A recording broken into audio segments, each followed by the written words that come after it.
Viewers আসসালামু আলাইকুম। শুরু করছি আজকের হেলথ হ্যাক।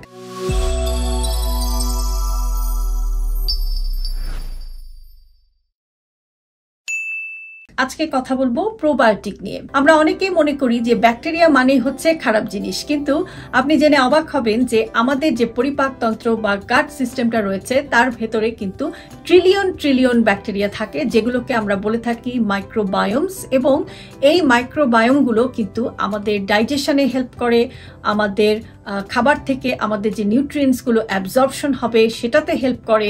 এগুলো কিন্তু আমাদেরকে সার্বিকভাবে সুস্থ রাখে, বিভিন্ন ধরনের অ্যালার্জি থেকে প্রিভেন্ট করে, এমনকি আমাদের রোগ প্রতিরোধ ক্ষমতা বাড়ায় বা ইমিউন সিস্টেমকেও বুস্ট আপ করে। কিন্তু অনেক সময় দেখা যায় যে আমরা যদি লম্বা সময় ধরে অসুস্থ থাকি, অথবা আমরা যদি অতিরিক্ত স্ট্রেসের ভেতরে থাকি, কিংবা আমরা যদি কোনো অ্যান্টিবায়োটিক জাতীয় ওষুধ খাই, তাহলে এই যে আমাদের পরিপাকতন্ত্রের মধ্যে মাইক্রোবায়োমসগুলো থাকে এগুলোর সংখ্যা কমে যেতে পারে। তো সেক্ষেত্রে আমাদেরকে সবসময় আমাদের ফুডের মধ্যে একটি হ্যাবিট রাখতে হবে, আমরা যে খাবারগুলো খাই তার ভেতরে প্রোবায়োটিক সমৃদ্ধ খাবার রাখতে হবে। প্রোবায়োটিকটা কি? প্রোবায়োটিকটা হচ্ছে যে এক ধরনের হেলদি ব্যাকটেরিয়া অথবা ফাঙ্গাস, যে কোনোটা হতে পারে, অথবা অনেক সময় এটার মিশ্রণও হতে পারে।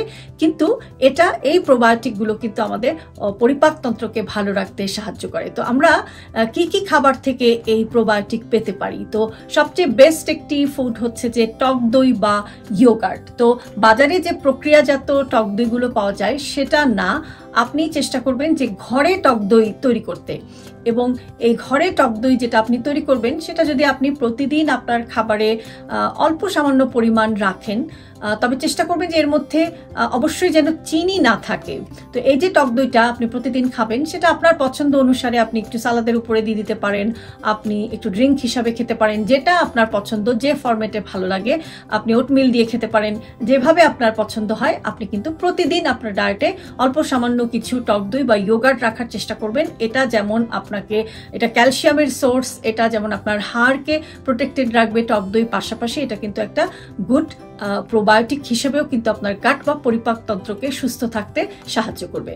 তো অনেকেই আছেন যারা ল্যাকটোজ ইনটলারেন্ট, অর্থাৎ যারা মিল্ক প্রোডাক্ট বা ডেইরি প্রোডাক্ট খেতে পারেন না, তাদের জন্য একটি চয়েস হচ্ছে যে আপনারা যে কাজটি করতে পারেন, আপনারা ল্যাকটোজ ফ্রি, যেমন হচ্ছে যে কাঠবাদামের মিল্ক বা অ্যালমন্ড মিল্ক যেটাকে আমরা বলে থাকি, অথবা কোকোনাট মিল্ক বা নারকেলের দুধের যে নারকেলের দুধটা, তো এগুলো কিন্তু ল্যাকটোজ ফ্রি। তো যারা ল্যাকটোজ ইনটলারেন্ট বা যারা মিল্ক প্রোডাক্ট যাদের সহ্য হয় না, তারা কিন্তু এই জাতীয় ম্যাটেরিয়াল দিয়েও কিন্তু আপনারা এরকম ইয়োগার্ট তৈরি করতে পারেন। আর এছাড়াও আপনারা কিন্তু সাপ্লিমেন্টও প্রোবায়োটিকের আপনারা কিন্তু নিতে পারেন।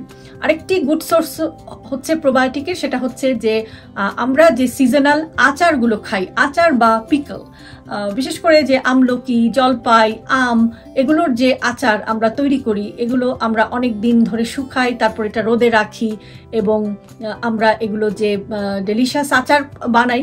তো আমরা অনেকেই ভাবি যে আচার থেকে কিন্তু আমরা অনেক বেশি আচারের মধ্যে লবণ থাকবে বা তেল থাকবে, এটা আমাদের স্বাস্থ্যের জন্য ক্ষতিকর। কিন্তু আপনি যদি সামান্য একটু পরিমাণে আচার ভাতের সাথে অথবা রুটির সাথে একটুখানি খেতে পারেন, সেটা কিন্তু, কারণ এগুলো তো ফার্মেন্টেড, এবং সে কারণেই এগুলো কিন্তু আপনাকে আপনার এই একটা ভালো প্রোবায়োটিকের সোর্স হিসাবে কাজ করতে পারে, এবং আপনার খাবারকেও কিন্তু এটা সুস্বাদু করতে পারে। তো দুটো কাজই হতে পারে।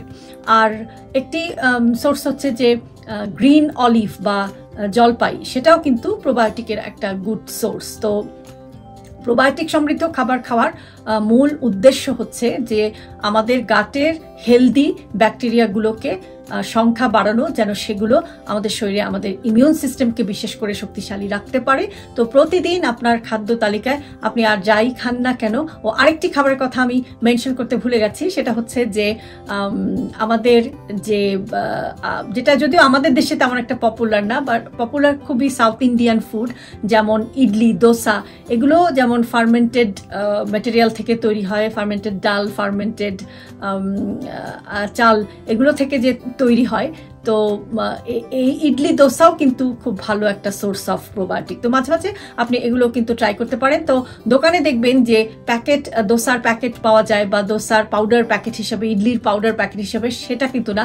আপনি ট্রাই করবেন যেগুলো ঘরে তৈরি করতে। তো এই কয়েকটি খাবারের কথাই উল্লেখ করলাম, এগুলো গুড সোর্স অফ প্রোবায়োটিক। তো আপনার প্রতিদিনের মিলে আপনি যদি অল্প সামান্য পরিমাণ প্রোবায়োটিক আছে এমন কিছু খাবার আপনি অ্যাড করতে পারেন, তাহলে কিন্তু সেটা আপনার শরীরে এরকম রোগ প্রতিরোধ ক্ষমতা বাড়াতে এবং আপনার ডাইজেস্টিভ সিস্টেমটিকে ভালো রাখতে কিন্তু আপনাকে হেল্প করতে পারে। তো আমার আজকের ভিডিওটি যদি আপনাদের কাছে ইউজফুল মনে হয় তাহলে অবশ্যই ভিডিওটিতে একটি লাইক দেবেন, কমেন্ট করবেন, আপনার ফ্রেন্ডস অ্যান্ড ফ্যামিলির সাথে শেয়ার করবেন। আমার ফেসবুক পেজ, আমার ইউটিউব চ্যানেল, আমার TikTok account with doctor Shahnaz Chowdhury আপনারা ফলো করবেন। ইনশাল্লাহ আগামীতে আবারও আপনাদের সামনে হাজির হয়ে যাব নতুন একটি ভিডিও নিয়ে।